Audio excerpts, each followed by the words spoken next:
Dia estar aqui com vocês mais uma vez para juntos estudarmos a palavra do Senhor. E claramente, estudar a Bíblia é algo maravilhoso. Eu gostaria de começar fazendo uma oração com vocês e a gente começa já estudando ali o tema desta noite. Mas antes de nós orarmos, apenas para recapitular algumas coisas que nós já estudamos. No começo do nosso estudo, nós falamos sobre a poderosa palavra de Deus, a palavra revelada, as Escrituras, a Bíblia, e esse livro aqui é maravilhoso também. E como eu disse para vocês, também o Marcos falou para vocês, esse texto aqui, os textos bíblicos, tudo que aqui é apresentado é maravilhoso, é bênção do Senhor, e a gente precisa estudar o tempo todo. Daí, no segundo encontro, nós falamos sobre a volta de Jesus, e depois da volta de Jesus, nós falamos sobre o que Jesus ele fez por nós na cruz e depois o que ele fará por nós no grande dia da volta dele. E hoje nós vamos estudar um pouco sobre a morada eterna. Então já convido todos vocês a abrirem a Bíblia.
Para que onde eu estou, estejais vós também. O texto bíblico ele está falando sobre uma realidade de Jesus. Então vamos colocar o texto dentro do contexto. Eu acho que isso aqui é importante porque o texto ele é importante a ser estudado juntamente com aquele contexto que é apresentado primariamente por Jesus Cristo. Jesus ele está dialogando com os discípulos e o diálogo ele começa um pouco antes no capítulo 12, mas de uma forma muito específica, Jesus ele começa a falar com os discípulos no capítulo 13. No capítulo 13, Jesus ele fala sobre o lava-pés, o simbolismo do lava-pés. Depois ele fala sobre algumas lições para os discípulos. Ele indica o traidor E por final, ele mostra o mandamento do amor, né? O grande e o poderoso mandamento.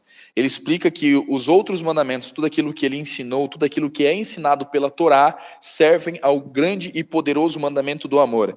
Então você obedece a Deus justamente porque você o ama, e você ajuda o próximo, você serve o próximo porque você também o ama. Então essa é a parte curiosa e interessante das Escrituras e daquilo que Jesus ensinou.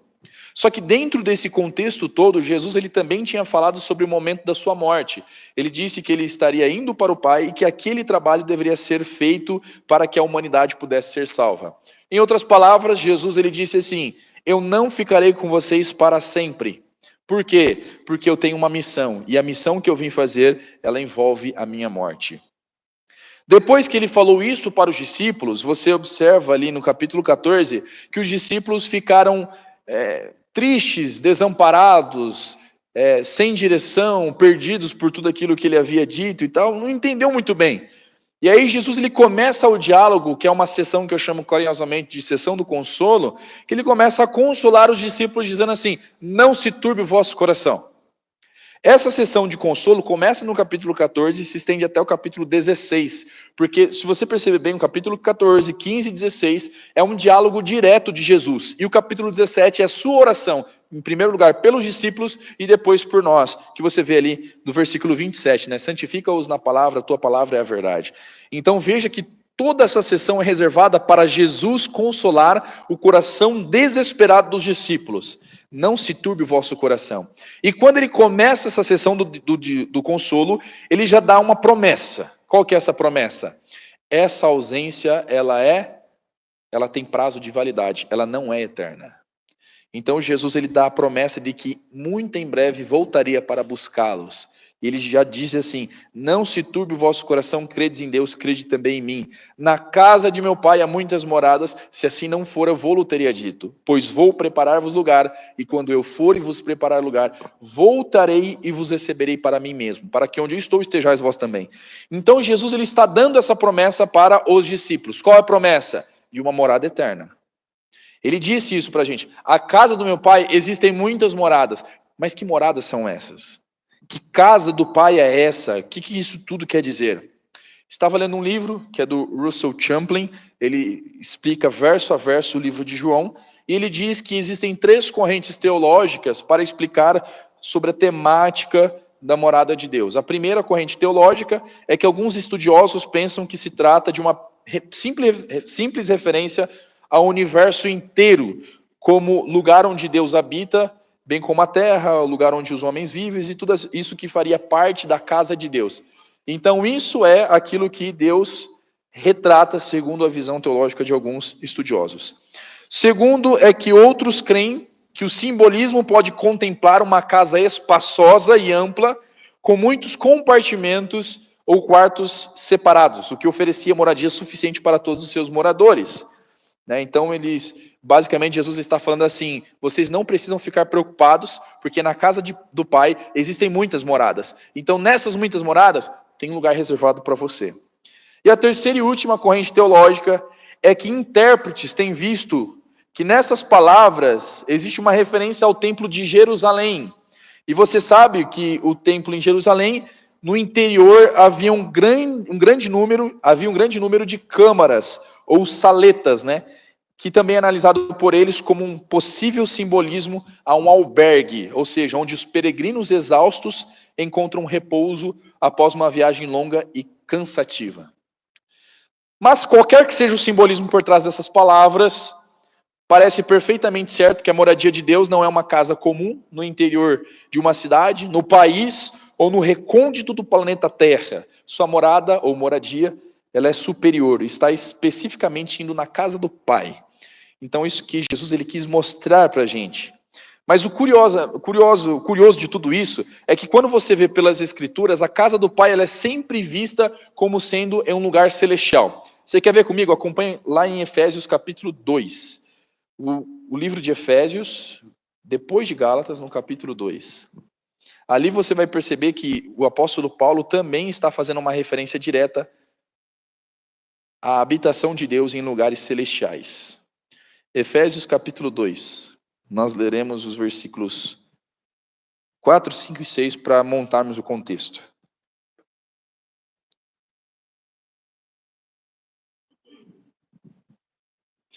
Efésios capítulo 2. Quem pode ler? Versículo 4, 5 e 6.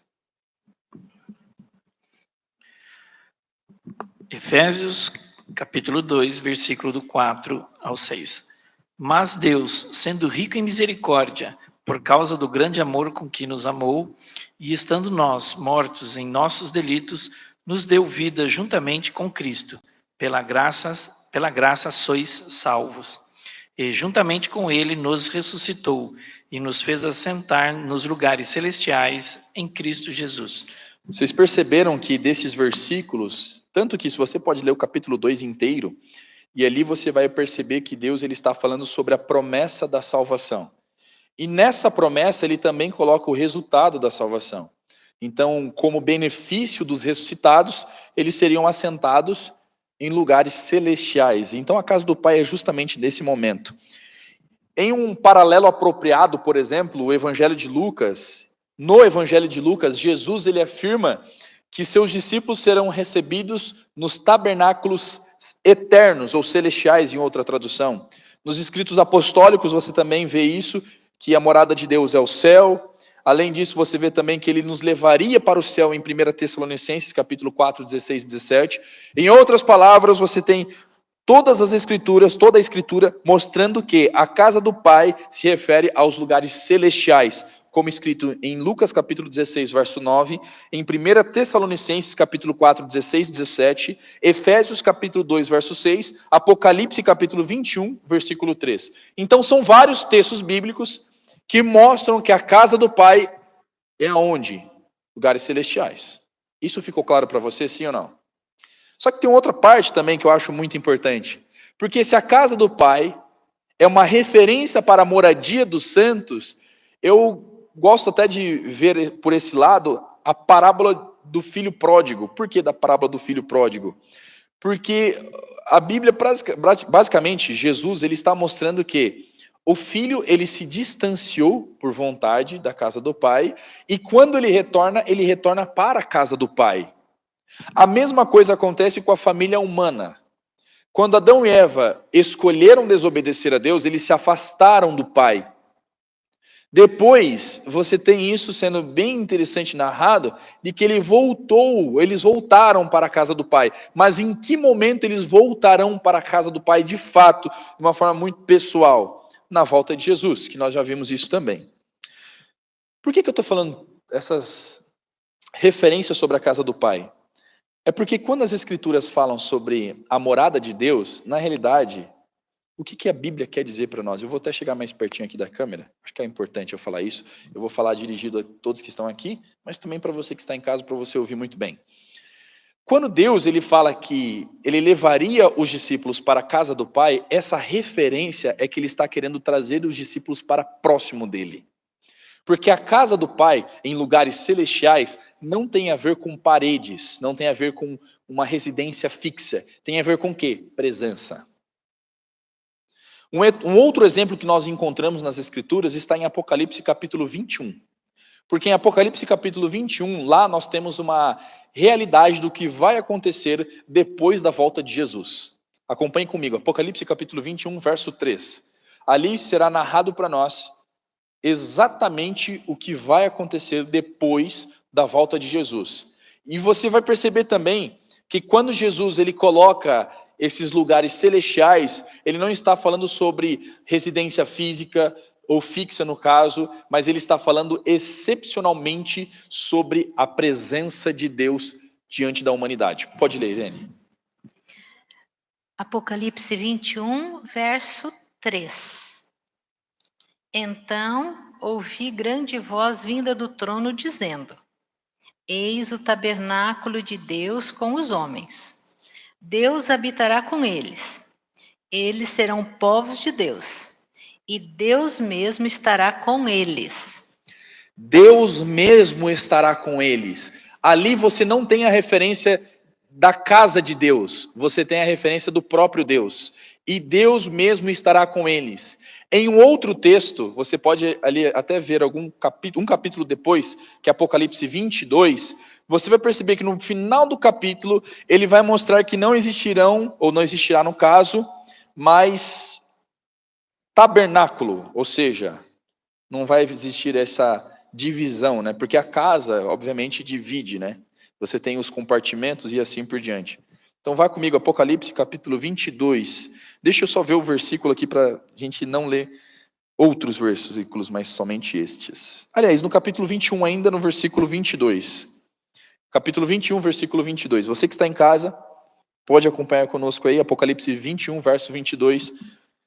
E aí, a gente vai entender e remontar agora essa estrutura do que está sendo dito ali em João capítulo 14. Pode ler.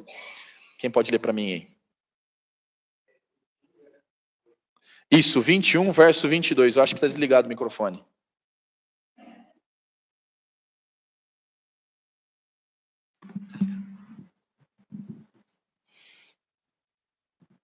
E nela não vi templo, porque o seu templo é o Senhor Todo-Poderoso e o Cordeiro.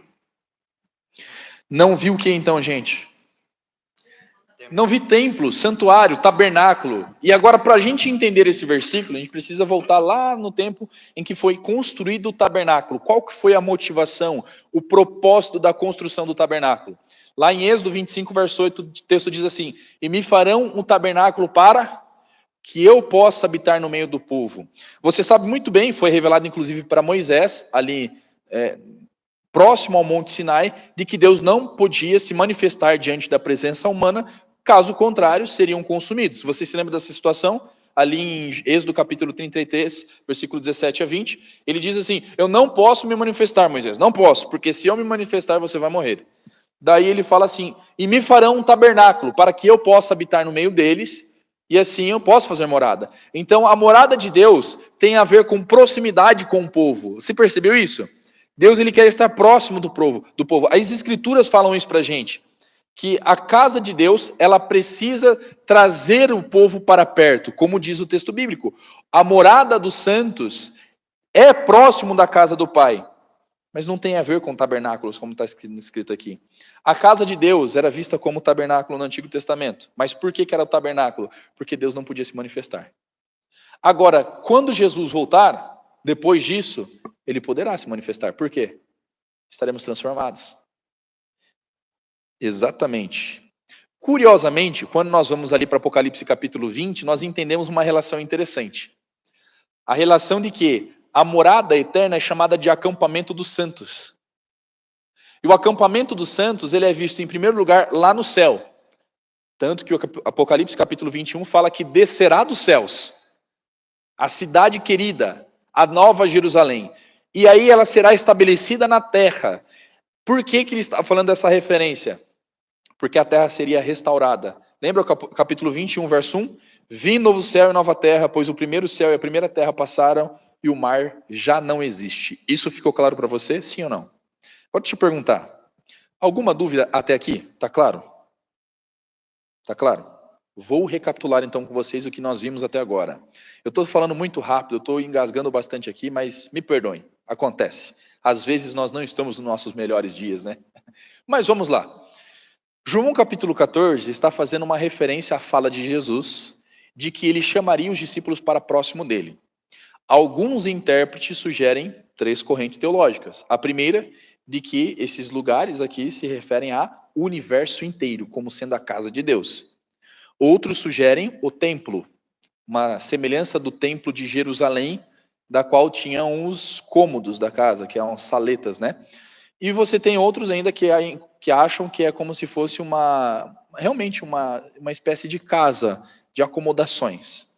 Mas pelos textos bíblicos, nós temos essa referência de que não pode ser tabernáculo, porque no capítulo 21 de Apocalipse, o versículo 22, fala que não haverá mais tabernáculo, porque o propósito do tabernáculo já foi concluído. Qual que é o propósito do tabernáculo? Aproximar o ser humano de Deus. Como é que ele faz isso? Purificando o povo. No Antigo Testamento, ele purifica através do sacrifício de animais, e no Novo Testamento, depois da morte de Jesus, como é que ele purifica? Pelo sangue de Jesus, que morreu na cruz para nos salvar. Então você tem a referência agora do tabernáculo que já não mais existe, depois da volta de Jesus. Entendeu? Em outras palavras, o que isso indica para nós? Que a morada de Deus não tem a ver com residência física ou fixa. Qual que é a referência então? A presença de Deus perante os povos. Você viu isso em Apocalipse 21, verso 3. Isso ficou claro na sua cabeça, sim ou não? Ok. Então, quando Deus ele faz essa referência para nós da morada eterna, ele está dizendo assim: ei, sabe essa ausência que vocês estão sentindo? Sabe essa tristeza que está no coração de vocês, de que eu estou indo para a casa do Pai? Pois é, a casa do Pai é porque eu estou indo para preparar lugar para vocês, para que vocês morem comigo. Eu não estou indo para a casa do Pai simplesmente para festejar. Eu estou indo para a casa do Pai para festejar que um dia vocês vão comigo. Eu vou voltar para buscar vocês porque eu quero vocês perto de mim, quero vocês perto do Pai. É por isso que eu estou indo preparar-vos lugar. E essa expressão também é interessante, porque preparar lugar não pode ser uma forma de Deus falar para a gente assim, não, eu estou indo para o céu para assentar tijolo. Não é isso que Deus está falando. Preparar lugar, o que é essa preparação? Esse termo, por alguns estudiosos, também ele é visto como uma preparação do tabernáculo, uma preparação dos rituais do santuário. É como se Deus ele estivesse falando assim: eu vou fazer todo o preparo, vou deixar tudo preparado, vou estar lá intercedendo por vocês para que vocês estejam aptos para estar lá no céu comigo. Então entendem que o que Deus ele quer dizer com isso? Eu fiz tudo e farei tudo para que vocês estejam lá junto comigo. O que vocês precisam fazer? Crê em mim, crê em Deus Pai. Viu o que está escrito aqui então? Esses 3 versículos ensinam muita coisa para a gente. Primeiro, que Deus ele disse assim: não se preocupem quanto à moradia, porque eu estou preparando lugar para vocês.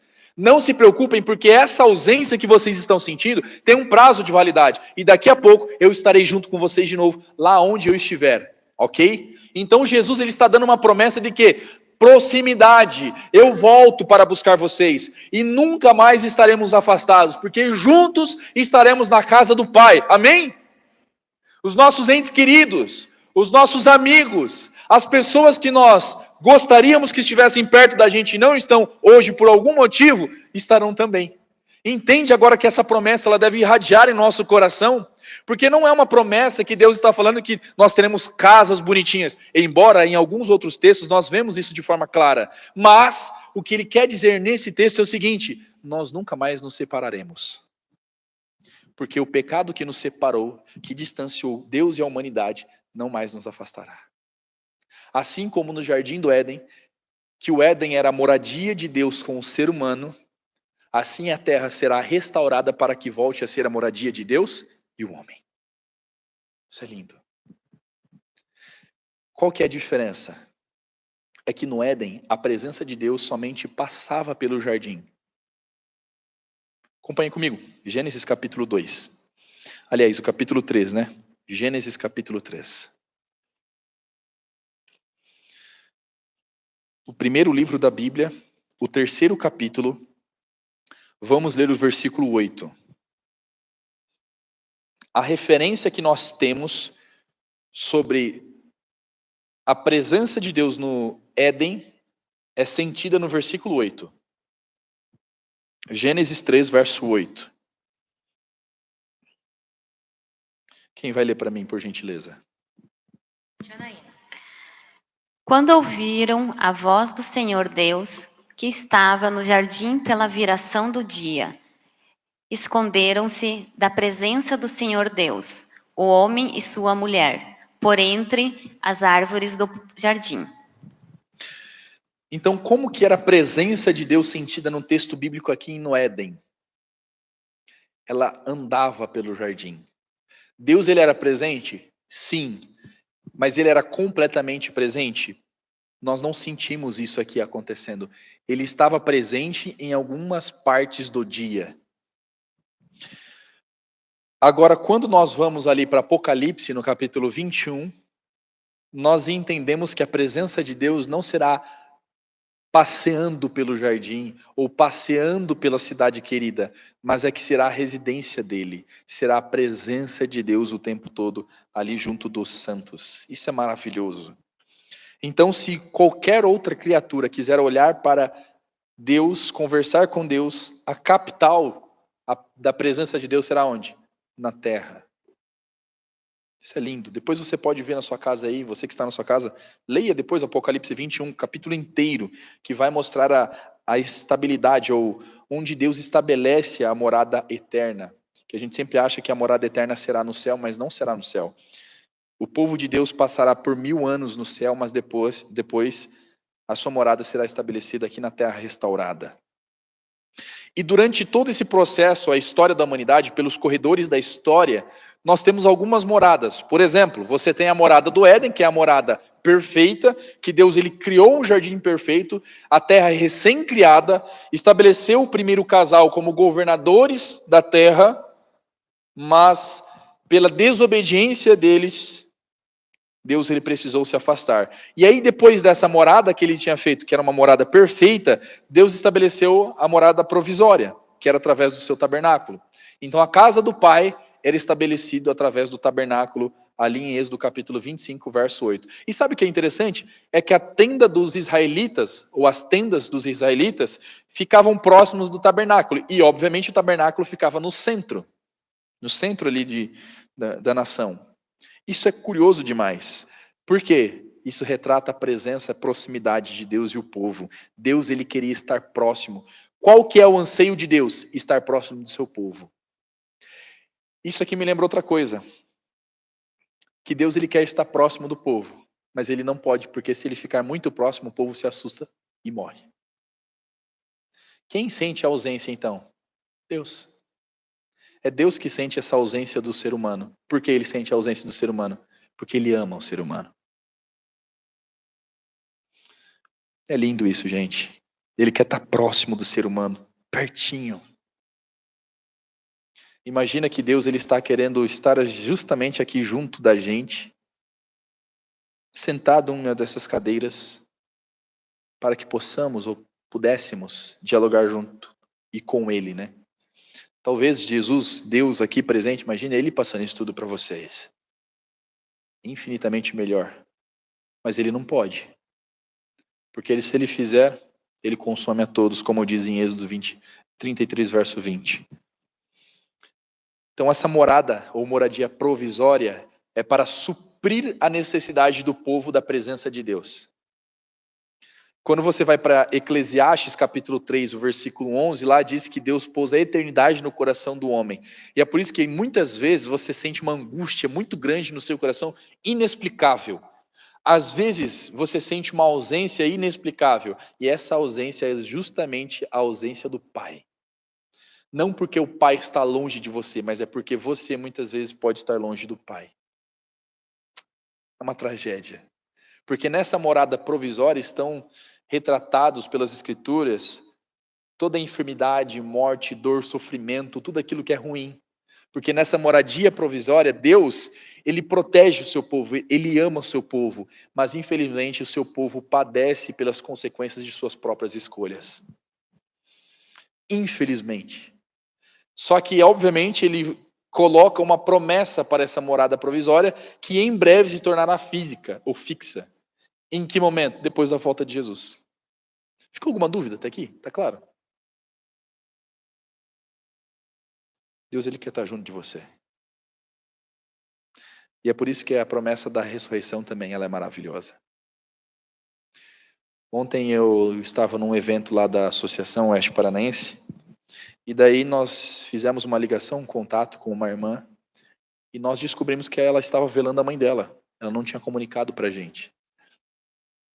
E daí ontem eu saí do evento e já fui direto para lá. Isso era por volta de umas 8 horas, 7 horas, 8 horas. E enquanto eu estava lá conversando com ela, nós ficamos conversamos bastante a respeito, né? E eu marquei uma visita na quarta-feira, às 4 horas, na casa dela. E hoje de manhã, às 7h30, ela me ligou. Pastor, o pastor da minha mãe, ele não pôde estar aqui, mas eu gostaria que você fizesse uma oração pela gente aqui e tal, pudesse fazer uma mensagem. Será que você pode? Eu falei, opa, com certeza. E fui. Aí eu cheguei lá e fui falar exatamente sobre essa promessa. E eu me emocionei. Porque eu contei a experiência da minha avó, que faleceu no dia 30 de agosto. E foi uma experiência triste porque eu morei por muitos anos ali ao lado dela. E ela sempre cuidava da gente, né? Fazia bolo, fazia comida. E eu me lembro de alguns detalhes dessa época. Um detalhe que eu não consigo esquecer é que toda vez que ela fazia bolo, sabe aquela forma que ficava todo aquele creme? Ela falava assim, Gustavo, aqui ó, acabei de terminar um bolo, já mostrava a vasilha aqui, eu corria, tinha um portãozinho que dividia a nossa casa, eu abri e corria para pegar ali, né? Minha avó fazia muita coisa pra gente, e ela o tempo todo sempre, sabe, disposta a limpar a casa, a fazer comida pra gente, cuidando mesmo, como se fosse a nossa mãe. E daí a última vez que eu conversei com ela, foi meio que uma despedida, porque daí ela me ligou, aliás, eu liguei para ela e ela falou assim para mim, Gustavo, você não vai se lembrar, obviamente, mas quando você nasceu, sua mãe trouxe aqui para casa, e daí você ficava puxando meu cabelo assim, sabe? Só que você cresceu, depois que você cresceu, você pedia para sentar no meu colo para eu contar alguns causos da cidade, não sei se você vai lembrar disso também. Eu falei, com certeza eu lembro.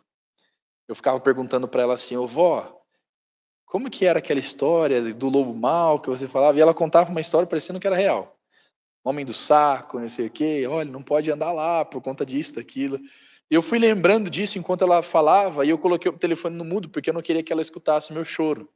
E eu comecei a chorar. E a vozinha dela bem fraquinha, assim, sabe, quase não querendo sair. E você percebe que, assim, ela foi definhando, porque ela era muito disposta. E em 2021 ela descobriu o câncer, teve que tirar uma parte do estômago. Mas aí o médico falou assim que desde quando ela fez a cirurgia ela não tinha parado de sentir dor. Mas para nós ela sempre falava, a avó está muito bem. Porque ela não queria mostrar que ela estava doente. Ela foi defendendo, emagreceu muito, muito, muito, muito, muito, muito, muito, muito, muito, muito, muito, muito. Ela estava amarela, olhando para tudo aquilo. Cheguei na casa dela em julho, fui na casa dela em julho. Conversei bastante com ela, só que ela deitada. Ela estava com um lenço na cabeça, porque ela tinha feito quimioterapia. E ela tentando levantar, falou assim, filha, eu não consigo fazer um cafezinho para você agora. Eu não consigo fazer um pão. Você perdoa a manhete? Que isso? E eu ao ver aqueles últimos estágios, sabe? Como ela foi definhando, como as coisas foram sendo cruéis. A minha avó não merecia aquilo. E toda vez que eu olhava para a situação da minha avó, eu não ficava pensando, nossa, como Deus é injusto de deixar a minha avó daquele jeito. Não, eu ficava cada vez mais esperançoso pelo retorno de Jesus e com raiva do pecado. Porque o pecado que trouxe isso foi o pecado que condenou a nossa raça. O pecado que destrói a gente. Falei algumas palavras para minha avó. Ela encerrou aquela ligação, eu estava soluçando praticamente. E daí, isso foi no domingo, na quinta-feira, estava indo para um compromisso, estava junto de um amigo, e daí meu pai liga desesperado, Gustavo, tudo bem? Eu falei assim, pai, tô bem, e você? Não tá nada bem, a sua avó faleceu. E daí quando ele falou isso foi um choque, aí eu falei, pedi para ele se acalmar, porque eu nunca vi meu pai chorar na vida. Nunca vi meu pai chorar na vida. Meu pai, ele nunca foi de demonstrar afeto. Meu pai nunca me deu um abraço. Ele nunca falou eu te amo para mim. Mas naquele dia eu vi o chão dele se abrir. E ele chorou copiosamente. Acalmei ele, falei da esperança. Liguei para minha mãe. Minha mãe se acabou de chorar também. Aquilo foi doendo o meu coração cada vez mais. Eu falei assim, olha, amanhã eu tô aí. E daí eu cheguei lá. Meu pai não tinha chegado ainda. Era 5 horas da manhã quando eu cheguei. Meu avô, o esposo da minha mãe, da minha avó, ele estava andando ali em frente de casa. Enquanto ele estava andando em frente de casa ali, ele, sabe, desorientado, ele estava dopado.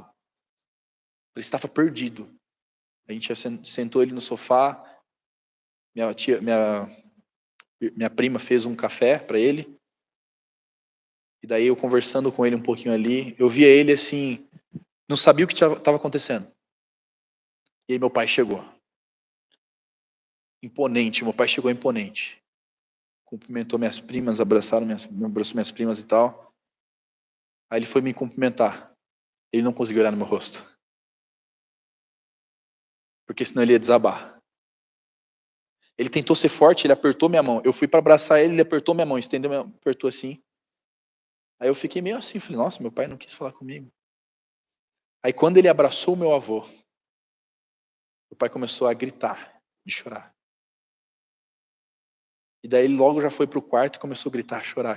Eu nunca vi meu pai assim. Imagina, o meu pai sempre foi aquela imagem robusta, imponente, que não chora, que não demonstra emoções. Mas naquele momento específico, meu pai chorou que nem uma criança.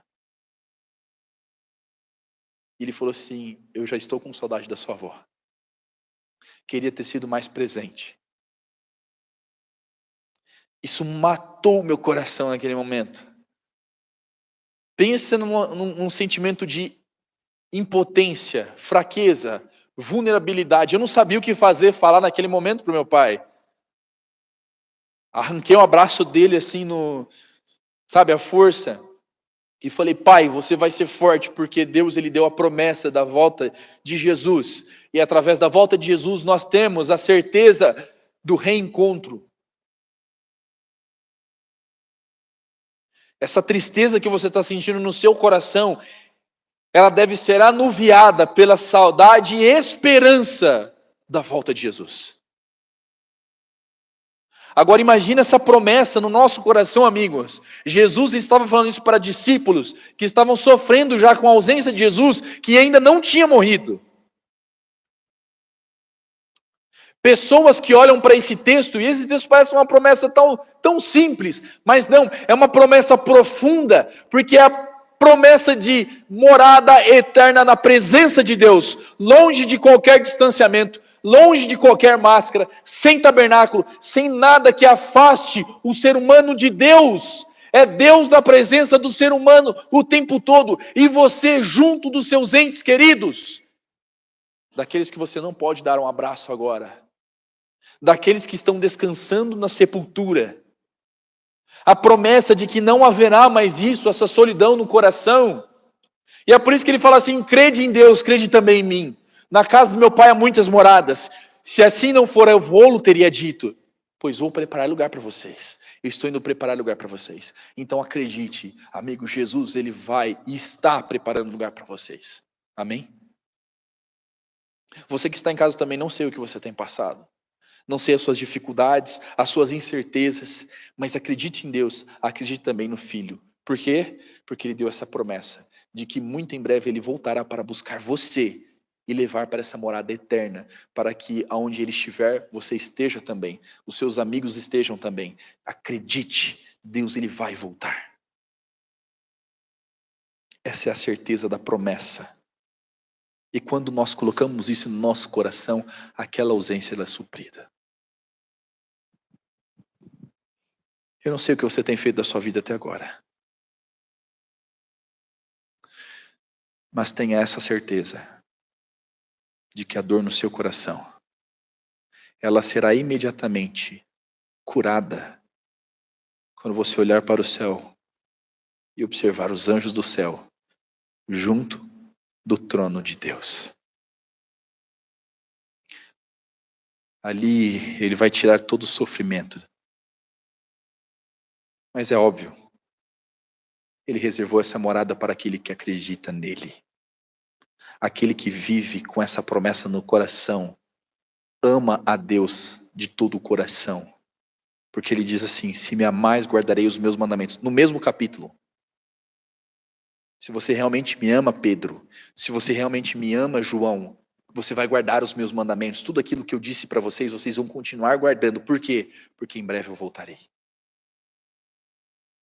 Então agora vamos falar para você? Muito em breve eu voltarei. Se você me ama, Marcelo, você vai guardar os meus mandamentos. Porque eu voltarei para buscar você. E é por isso que no último sermão dele, em Mateus 24, Lucas 21 e Marcos 13, ele diz, aquele que estiver em pé, cuide para que não caia. Ele diz, aquele que perseverar até o fim, esse será salvo. Qual que é o desejo de Deus? Que você esteja no céu. Para concluir, gostaria de ler um trecho dessa apostila aqui, que diz assim: aquele que habita no esconderijo do Altíssimo e descansa à sombra do Onipotente diz ao Senhor, meu refúgio e meu baluarte, Deus meu em quem eu confio. A habitação de Deus é o refúgio do seu povo. Ele é o refúgio dos perdidos. Ele é o baluarte dos oprimidos pelo mal.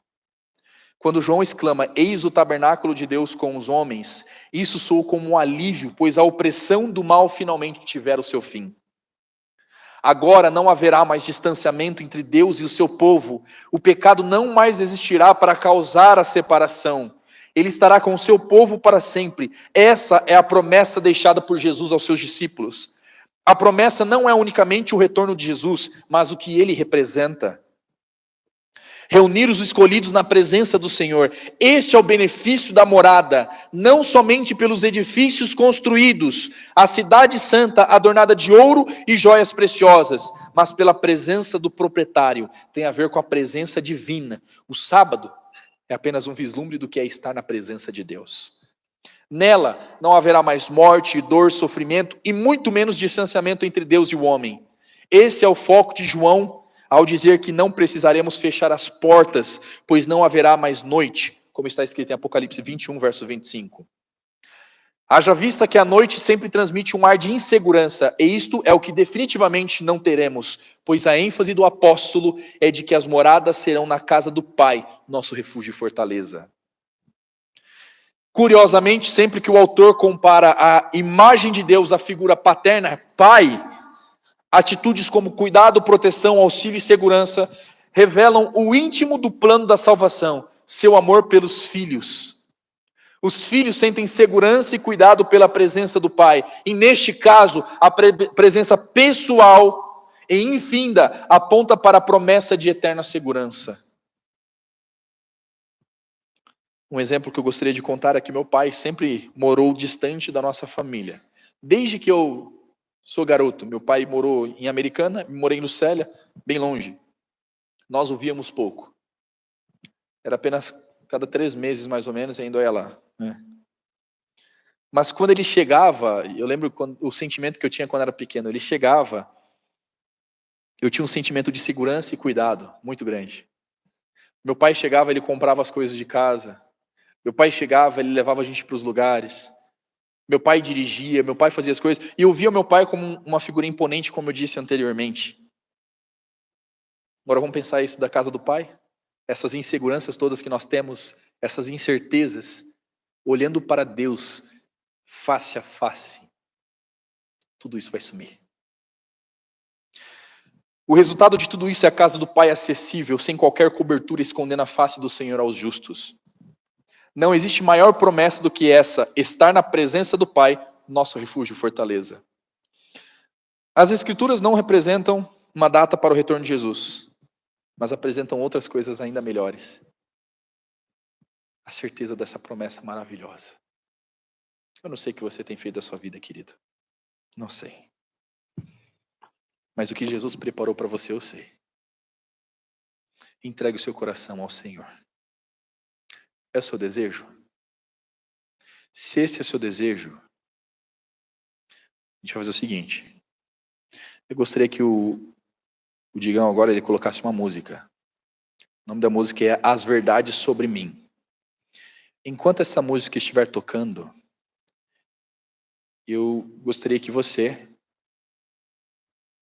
se colocasse em pé, fechasse seus olhos e falasse com Deus, expondo todas as suas inseguranças e o seu anseio de estar na presença do Pai junto dos seus amigos e familiares. E fala assim, Senhor, eu quero entregar meu coração a Ti, eu não aguento mais esse mundo.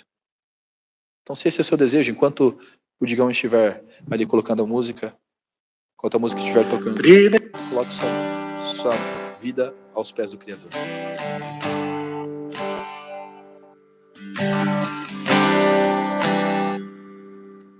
Primeiro você me amou,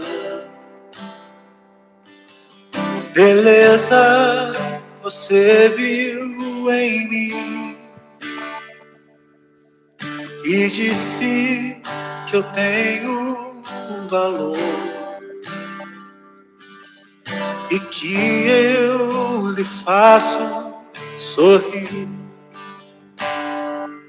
Você viu coragem quando tive medo, encontrou verdade em mim, engano que vivi. Chamou de belo quem era fraco, achou sincero o amor que existe em mim.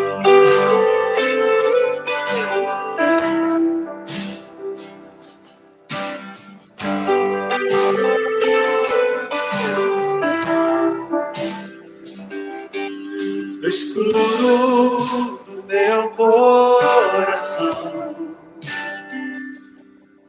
você uma luz fez brilhar, cantou sobre mim uma canção, verdades que não vão mudar. Você viu quando tive medo, encontrou verdade em mim, engano que vivi. Chamou de belo quem era fraco, achou sincero o amor que existe em mim.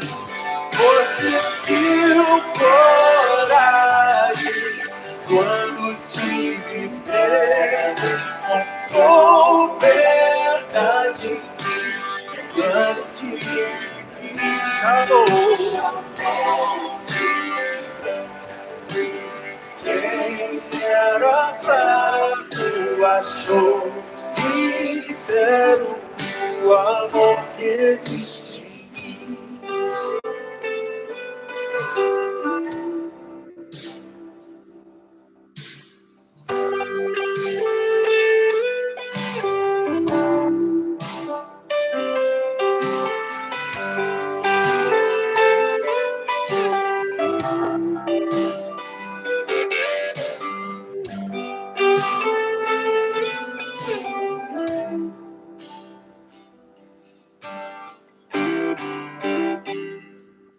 Você viu coragem quando tive medo, encontrou verdade em mim, no engano que vivi.